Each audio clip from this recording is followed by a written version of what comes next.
Loué soit Jésus-Christ, sa paix soit avec vous.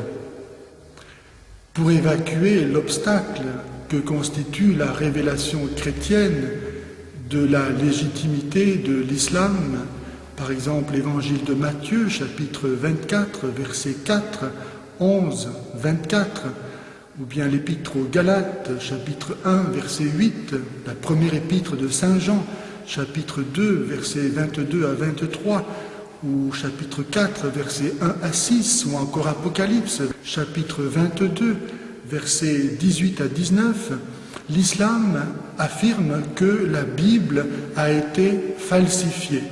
Sourate 2, versets 59, 75, 79, sourate 3, verset 78, sourate 4, verset 46, et que la Bible a été en conséquence entièrement redonnée et se retrouve intégralement dans le Coran. Or, nous trouvons dans l'Évangile le commandement, par exemple, d'aimer ses ennemis. Matthieu 5, verset 44, que l'on ne retrouve certes pas dans l'islam, et que les musulmans affirment en conséquence être une falsification de l'enseignement de Jésus. Mais quand donc ce verset, ce commandement d'aimer ses ennemis, aurait-il pu avoir été introduit frauduleusement dans la Bible lorsque Jésus l'enseigne pas seulement en Matthieu 5, 44, c'est-à-dire au début de sa prédication, mais encore à la fin de sa vie et sur la croix, lorsqu'il prie pour demander le pardon de ses bourreaux. Père, pardonne-leur, ils ne savent pas ce qu'ils font. Luc, chapitre 23, verset 34.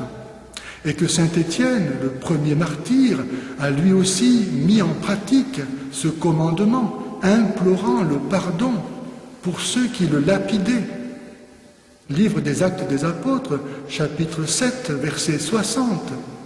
Et que depuis 2000 ans, tant de chrétiens ont imité leur maître en aimant leurs ennemis jusqu'au martyr, leur donnant ainsi le témoignage de l'amour inconditionnel et universel de Dieu.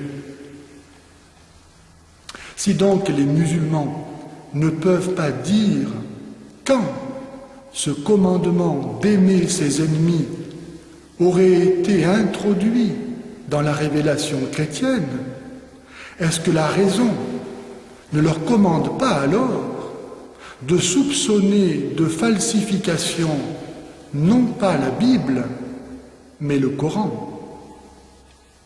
Et question subsidiaire, que gagnent les musulmans à ne pas vouloir croire que Dieu nous a donné ce commandement d'aimer nos ennemis, comme Jésus nous en a donné l'exemple,